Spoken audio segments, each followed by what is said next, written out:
Yan, nandito ako guys ngayon sa Kahuyan. Mag-explore ako dito guys kung ano yung pwede kong makita. Kasi matagal ko na ito guys na-experience, mga 15 years na guys. So ito guys, itong kung ano ito guys, yan. Pag-aari ito guys ng aking mga magulang. So yun, pupunta ako guys, kasama ko yung aking brother. Punta kami dyan sa gubat dyan. Tanong ko anong pwede makuha dyan o makita. Yan. Itutur ko kayo guys dito sa aming lugar. Yan. Sigurado naman guys, makaka-relate naman dito yung mga taga-probinsya. Yung sanay na sanay na mga pumunta sa mga ganitong lugar. Medyo maputi guys at madulas naman ang daan. Kaya kasi naman kauulan pa lang.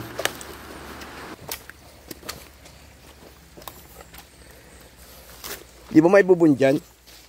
Ito yung ando natin. Okay, so. Dati guys, nung maliliit pa kami, ayan, dito. Kami yung nagkwakwang dito guys, nagagawa dyan, nagkukopra. Ayan. Okay, guys.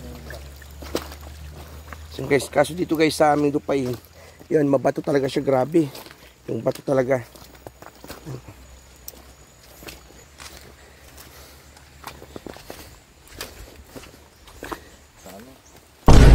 Asa na? Video natin. So yan. So yan guys, ang unang aking nakita naman guys sa akin dito na paglalakad-lakad. Isang kwan siya guys, isang gagamba siya, arachnid. Ayan guys, oh. Kamandagan. Ayan, kamandagan yan guys. Yan guys yung ating mga pagpupunta ka sa mga magubat or masukal talaga. Ayan, yan guys yung mga makakasagupa. Guys, oh. Ayan. So yan, oh. Kita. Yes. Family siya ng ano kan? Gamba. Wild spider. So yan. Comment nyo na lang guys sa mga makakita nitong video, makapanood kung anong klaseng gagamba ito guys na aking unang nakita dito sa aking paglalakad naman guys sa gubat guys.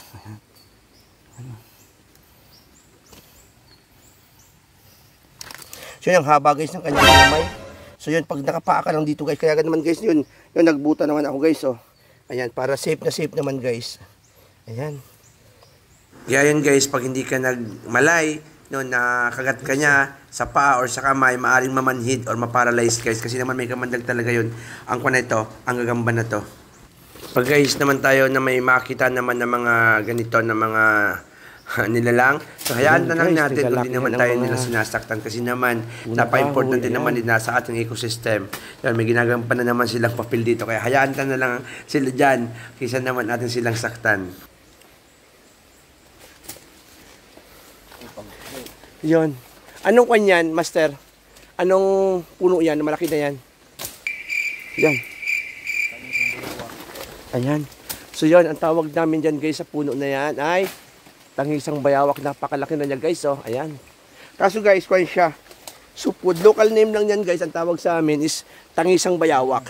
Di ko lang alam guys sa ibang lugar kung ang tawag sa kanyang punong kahoy. Ayan guys. Ito naman guys yung tinatawag na lingatong. Na pag yan guys ay nakwan na tawag doon na daanan mo, yun Makati siya. Ayan guys. So yan. Yung puno na yan guys. So yan guys yung lingatong. Naman sinay ay maganda yata doon tayo. Malingatong dyan. Yan guys, yung lingatong na yan guys. Pag nadaanan mo siya guys, or nasaling mo siya, yan, talaga naman, pamamantalang ka at masusugat ang iyong katawan. Sobrang hapdi. Yun guys, ang mga, pag hindi mo kilala, ng mga halaman, or ang mga damo na makikita mo naman dito sa kagubatan, talaga naman, magmamalay ka, hinawakan mo siya, biglang humapdi or lumanit, or kumati talaga. So yan. Tapos, yung isang ko na yan, master, anong puno yung katabi na yung katabi na yan? Yan, itong bagtikan. Bagtikan naman guys. Local name naman sa amin guys, bagtikan. Ayan, napakalaki na guys. White lawaan. O yan, white lawaan guys. So yun, gubat na gubat pa naman talaga guys. Ang lalaki naman guys. Oh. Makikita naman guys natin, oh. Yung kanya. Yung, tawag dito. Master, sige nito. Banil. Yan, yung banil ang tawag dyan, oh. Tawag guys, ang laki ng kanya ng talagang matanda na siyang puno kasi mayroon na siyang ganyan guys. Ayan o mga master, mayroon na siyang parang malapad sa kanyang puno. Ayan. Ayan. Tapos ito guys, oh. Ayan, may bato guys dito. Ayan. Yan, talaga naman yung bato guys. So makita mo naman talaga yung mga lumot na nasa kanya. Nakadikit. Talaga naman napakatanda na nito. Ayan. Ayan. So yan, bababa kami dito guys kasi may dito munting sapa.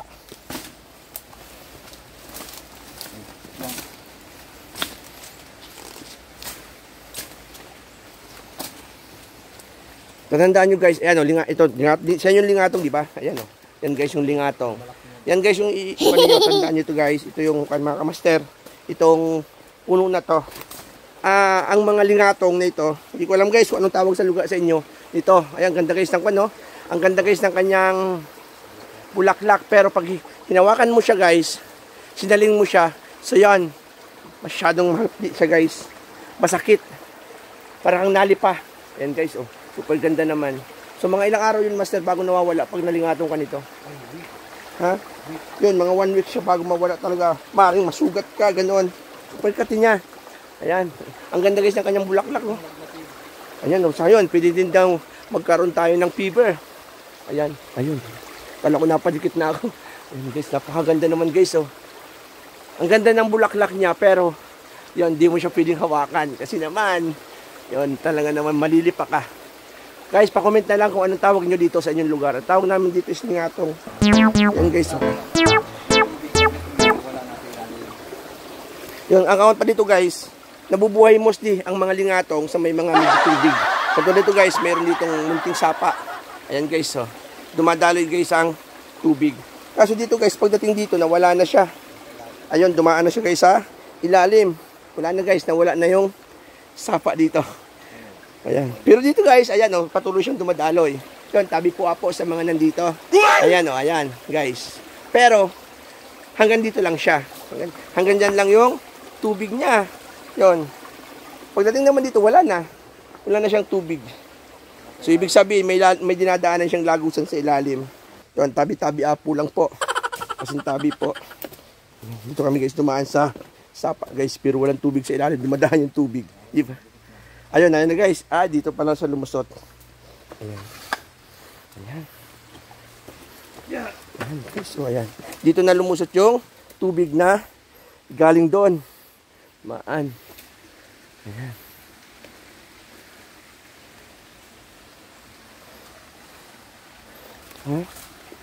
Maganda mag-picture dito. Ayan guys. So, yung aking naging kon dito. Guide. Kasi siya sanay-sanay dito. Kasi naman, guys, matagal na ako guys. Dati lagi ako pumupunta dito. Ngayon lang uli ako nakapunta dito sa lugar na to. Kaya namamangha din naman ako. Na dati doon mga binata pa ako noon. Bata pang edad ko noon. Tanda na ba ako ngayon? Mga yan. Yan mga giant fern yan. Ito guys, ito. Giant fern. Ayan. Mayroon pa yan guys, nalaking maigi yan. Yan, may mga bunot pa siya guys. Ayan.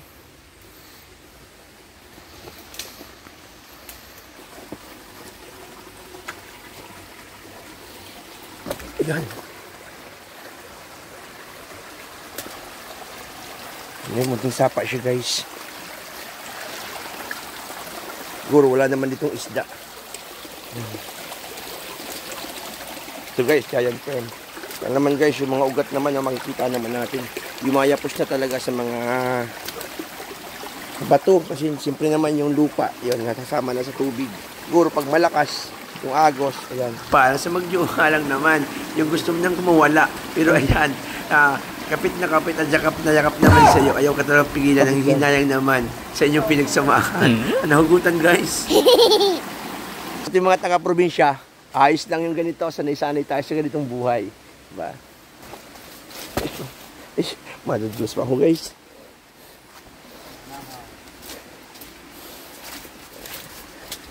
So yun guys, oh. Ang ating pambansang dahon, ang anahaw. Ayan. Yan guys, napakaraming pakinabang naman yan. Pwedeng gamitin mo yan sa bahay. Napaka-presko niyan. So ngayon, pinagbabawal na rin siya. Ngayon. Ano ito? So yun guys, oh, mayroong nagdikit sa, yun, paggaling namin dun sa baba, dun sa sapa. Yan, may dumikit sa kapatid sa damit ng aking brother ni Master. Ayan, guys, pa-comment na lang parang kung siya, uod siya or ano ba yan? Basta, ayan. Ay, dumikit, guys. So yun, guys. Yun pa, guys, pag napunta tayo sa mga ganyan talaga, yung mga nadikit sa ating katawan, yung mga linta dyan na nadikit talaga. Kaya, pero pag sanay ka naman yan, okay lang yan, tatanggalin mo lang yan, bali wala yan. Hindi ka naman dun matatakot. Ayan. Yun, guys, tuloy ko, guys, yung anahaw. Ang anahaw naman, guys, kung yan, malaking tulong yan. Makakalibre ka na dyan. Ayan, gagamit natin yan sa bahay. So, bawal na yan ngayon, guys. Binabawal na yan ng DNR na i-transport or gamitin pambenta. Pwede mo yan, pag may sarili ka. So, yun, gagamitin mo sa pangsarili, paggawa mo ng bahay. Yan, makakatipid ka na sa pagbububong. Sa pag nandito ka, guys, ipa sa dami naman ng mga punong kahoy na yan natin nakikita. Diyan pa lang, magagamit mo na talaga yan sa yung bahay na gagawin.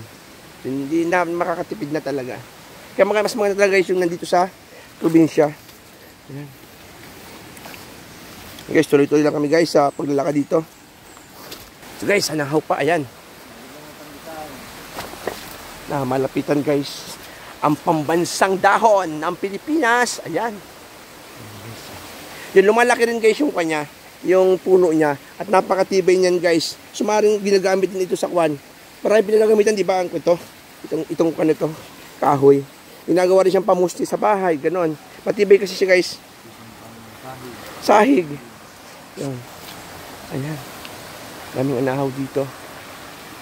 Ha? At yun, habang nilalakad kami, nakita naman ng aking brother na mayroong kadaraan pa lang kasi sariwa pa yung bakas naman. Kaya, yun, ibig sabihin, may tao din dito sa lugar na to. Baka maglalado. So yun guys, ayan. May bagong daan daw guys. Yan, magaling kasi na kung ito tawag doon. Yung tracker. Yan guys, may bagong yapak kasi guys. Ibig sabihin guys, may bagong daan dito. Dito naman kasi guys, sa may mga nyugan, hindi man talaga naiiwasan. Minsan, yun, may mga naglalado. Ang tawag sa amin doon, naglalado, ibig sabihin, nagkukuha sila ng mga, yun, ng nyog, yan. Hindi sila nagpapaalam sa may-ari. Siyempre, pag mahal naman ang presyo ng mga nyog, ayun na, talaga naman, madami naman talaga yung pumupunta sa may nyugan ng may nyugan. Para naman, makitaan din naman. Ayun guys, ang tawag doon ay maglalado. Ayun, yung tabuan guys ang tawag sa amin. Isa pa yun sa iniingatan dito. Sa makakita tayo, tinatakutan tayo guys dito sa mga ganito. Kasi nangahabol yun. Guys, para siyang kunang bubuyog. Yung tabuan ang tawag sa amin dito. At saka yung pag-ugik. Pag kinagat ka talaga doon, sigurado guys, ilagnat ka. Kasi kung tayo nakagat ako noon. Super sakit talaga. Mamaga yung mukha. O kung saan nga banda kinagat noon. Sana may makita tayo. Para ipakita ko sa inyo kung anong klase doon. Kaso, nangahabol yun pag may tao. Yan ako. Huwag na lang. Ay, oo. Ay, baha ang sapa. Guys, yun guys, so konting ulan lang yun dito kanina. Ayan, napakaganda ito guys, sapa na to. Yan, oh. Kaso tumaas yung tubig. Ibig sabihin, malakas ang kwan. Ang ulan sa bundok. Ayan guys, yung kawayan guys, oh. Puno ng kawayan. Bamboo. Isa rin yan guys, sa napakahalaga naman sa probinsya. Mamayang uha. Ginugulay ito guys, kaso wala nga yung bagong supling. Yung bamboo shoot, wala siya. Ayan guys, so napakatibay naman yung kawayan guys. Ayan. Napakatibay ba guys ng kawayan? Kahit ang dumaan na malalakas na hangin, so hindi basta-basta sila napapatumba. Kaya dapat guys yung buhay natin, parang itulad natin guys sa kawayan. Kahit anong unos, pagsubok, kanyan, nakatayo pa din. Handang lumalaban. Parang kawayan. So yun guys, nakahugot lamang. Ayan. So yun guys, tampak guys ng mga bunot. Kasi yun, sa layo naman guys nito, dito na namin tinatanggalan ng balat yung mga nyog. Para doon na dadalhin doon, wala nang balat. Kasi isa pa yun sa dalahin ng mga kalabaw. Hindi pinapahila kasi guys dito ng kalabaw. Dadalo doon sa amin doon sa malayo. Almost kilometers ang tatravelin ng kalabaw. So yun guys, may punong malaki. Ano puno? Nara? Nara yan? So yun guys, Nara. So yun guys, may mga wild con guys, orchids. Ayan o. Pasdak ang tawag sa amin yan guys. Yan, makukuha mo talaga yan guys sa kwan, dito sa mga punong kahoy. So may mga nagkakwan yan guys. May mga naghahalaman din ng ganyan. Pasdak guys ang tawag sa amin yan. Malaking ugat. So yun, tabi po apo guys. Meron dito malaking bagin guys. Pakita ko sa inyo. Tabi po apo. Yan, makikibideo lang po. Pasensya na po. So yun guys, oh. Ayan, nakita natin naman guys, oh. Pagkalalaki guys ng bagin. So ito guys yung bagin na ginagamit ni Tarzan. Ayan, ayan. Talagang makapansin mo naman talaga, napakatagal na nila dito sa lugar na to. Ayan, lalakihan na guys, ang mga bagin, ang mga puno. Ayan. Ayan guys, oh. Di ko lang guys alam kung anong tawag sa mga bagin na to. Yan, pa-comment na lang guys sa inyo kung anong tawag. Naroon guys, oh, may napakalaking megi. Sabi po apo, ayan guys, napakalaking bagin guys. Oh, pakita ko sa inyo guys. Ayan, oh. Ayan, nakita nyo guys yan? Ayan, napakalaki guys. Kasi laki na, mas malaki pa guys sa hita yata to. Or sa kamay ng tao. Ayan. Aron no. Laki guys. Ha? Ito guys yung katawan ng bagin. Oh. Ayan. Kita natin guys. Oh. Ayan. Laki naman. Mahulog ka dyan, Doggy. Mahilig yung makap sa yun. So anong tawag naman dyan? Yun guys, so, ang ganda naman ito. So yan ah. Yan, nakayapo siya. So yan, nakakwan siya.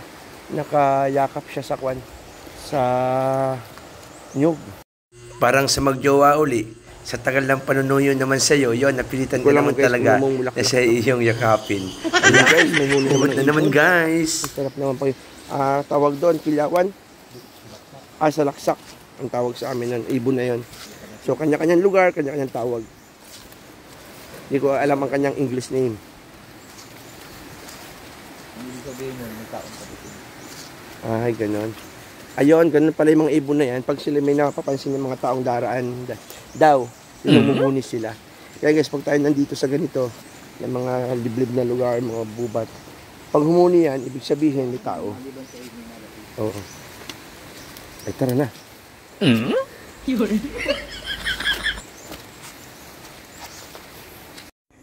So yun guys, may puno dito ng Nara. So yun, napakalaki na guys niya. Wala siya. Almost, 2 yapos na ng tao. Ayan. Ayan, laki. Yan guys, napakamahal niyan. Puno na yan ng Nara. Yan, bawal yan guys, putulin. Kailangan mo munang, kailangan putulin. Galing kasi sa ahon. Bago mo siya puputulin, kailangan mong kumuha ng permit sa DNR. Napakamahal ng kahoy na yun. Diba Nara naman yan. So marami dito pala yan na ganyan mga malaking Nara guys. So hindi man namin siya basta-basta putol kahit sarili mo. Ganun talaga guys. Susunod tayo sa batas ng DNR. Kasi inaalagaan din naman yung ating kalikasan. Kasi sa aming lupa, napakadami dito na kwan. Mga puno. At nagtatanim kami dito ng mga kwan. Mahogany. Marami dito. Yun nga lang, kahit magtanim ka ng kahoy, katulad ng mahogany, Jimelina, so hindi mo naman sa pag lumaki na siya, hindi mo siya basta-basta pwedeng i-harvest. Yun, magpapaalam ka pa rin naman nun sa DNR, sa government. Kahit ikaw pang may-ari, ikaw pa nagtanim, bawal pa din.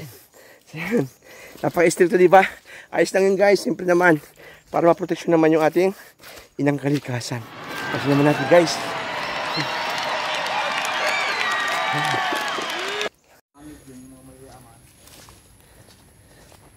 so yan guys dito, ayan, ang lalaki guys ng mga bato dito sa amin. Ayan oh, ito pa.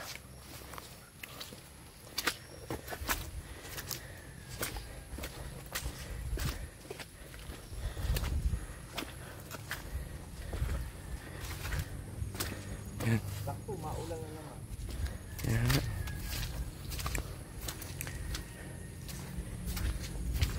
Yan, malaking bato guys na yan. So yan, mga bata pa. Kami yan nilalaro namin doon. Inaakit namin yan guys. Mga master. Yung mga bato na yan. Ayan. Kasing taas na yan guys ng isang bahay. Very lucky oh. Ito pa. So yun mga master, hanggang dito na lang muli ang aking vlog. Sana nakarating kayo sa dulo ng aking kwento at syempre naman sa dulo ng aking video. Yun guys, pasubscribe naman, bago lang naman ang guys. Dito naman guys sa mundo ng vlogging. Yun, maraming salamat sa inyong lahat. Yun, magandang buhay.